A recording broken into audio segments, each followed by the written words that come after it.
Summit Healthcare is a rural, nonprofit hospital in northern Arizona.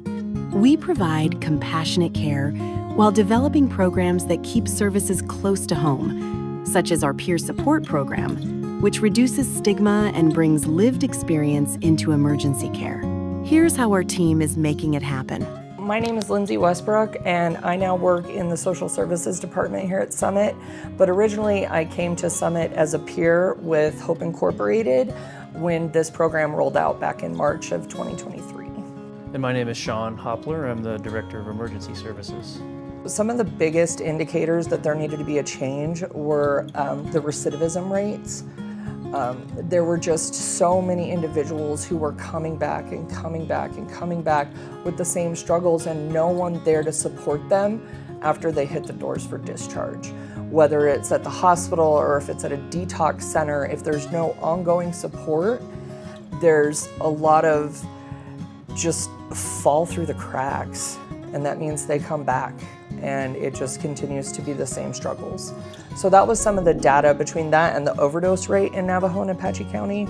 Something had to give. We gave them the autonomy to make decisions for the program, and they bought in. They bought in right away, and we were able to share the success stories. And once we started sharing success, it just grew and grew and grew. Like Lindsay says, you meet the patient where they're at. They're going to be in crisis. And that used to be one of the stigmas too, was that they were in crisis. You can't help somebody when they're in crisis. And we said, we beg to differ. Peers meet them while they're in crisis. They pull them out of that crisis in the ER. And I think that's what sets us apart a little bit. I received a call from the parking lot of the ER from a young man who said, I was just at the ER. I don't want to be there. They did a bunch of work on me and I know I'm going to die, but I don't want to. So where do I go from here? And I was able to connect him with a local detox center. And we used to see him in the ER once or twice a week and haven't seen him since. And she got him set up with treatment, so we're hoping the best for him. That Summit has been able to see the value of peers in the hospital and say we cannot lose them. That's success in the program. That means enough difference was made to show the value. Whether it's dollar amount or community change or paradigm shift, whatever it is, there was enough value in that 2 years to show peers need to be here, and peers really do make a difference. We can continue to just break down the stigma, break down the barriers, and let people know it's okay to treat these things and to say yes to these programs that are out there that nobody can seem to get their foot in the door. If we can say yes and continue what we've started and sustain it, to me, that's the success of the program. The peer supports was the driver of this, and they're a huge part of this, and it's where you can share the stories. But it was the community coming together and accepting all of these resources, or putting out their resources and accepting to take these patients that have really made the biggest impact, and at least in my world from the hospital side. I think the culture here at Summit made it easy for me to say yes. When I was approached to say, would you like to try putting peers into the ER, I was able to say yes. And I think the culture here at Summit really fostered that. The culture at Summit shows forward progress as opposed to staying stuck in the mud. And that doesn't always happen at a hospital or other institutional level. It's working towards everything from patient-focused care to community-focused care and everything in between. The vision of this program materialized because we recognized that we had, in the ER specifically, because that's my view, is we had patients there that would be there for long periods of time and never got the resources they need. Substance use and mental health specifically. There were 80 to 100 hours a day of patients that would be in our ER without the right resources.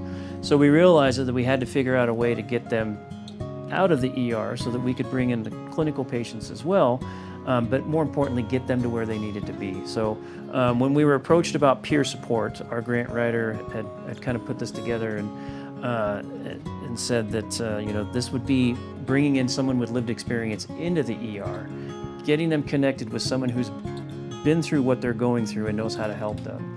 And it took some walls breaking down to figure out to say yes on that. But a lot of things had happened personally, losing a loved one, that really pushed me to be able to say, yes, let's give this a try. Peers can come in, connect with people where they're at, get them out of our ER, so it's a much more safe place for them, and get them the help that they need to get. So connect them with the right resources in the community. And then, of course, a big part of this was the community coming together and saying, hey, we have that resource, come to us. And it's just kind of organically grown and moved into that. That's how we changed it, is we came in, we had lived experience, we advocated, we offered support, and we made sure to see them past discharge. So when it comes to the stigma that we're fighting, there's 3 different types, of course. There's the individual stigma, the institutional level stigma like a hospital, and the societal stigma like our community that we live in. And it's really important to target it at all 3 levels, because it's not just one person judging another person. It can be a hospital, a jail, a treatment program judging that person, all the way up to a community looking at a person and saying they're less than. Because that's what stigma is, right? It's that view of I am more than this person. I'm stronger, I'm better. And that stigma has been such a huge thing that we've been fighting. And there's been such a paradigm shift in our community towards treatment, towards compassion, towards healing, rather than judgment and shame and guilt. First of all, keeping it alive. The grant kind of fostered this whole inspiration for this. Summit Healthcare has agreed to continue to use peers and to keep the program going.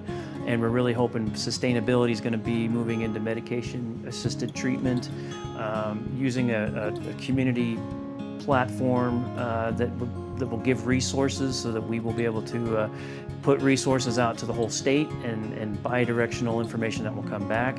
And then literally, if we can just get more peers into our organization, into our community, to be able to just continue to watch this thing grow and continue to share the success stories of it. The number one most important thing is it's getting people where they need to be. It's getting them the help that they need to get.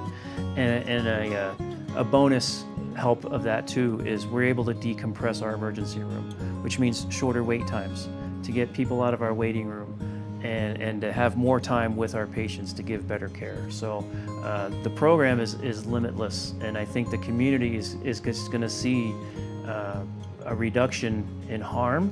They're going to see less stigma in the community. We'll be able to help people and talk about it, and I think that in turn will attract more people to come in and want to help with this program.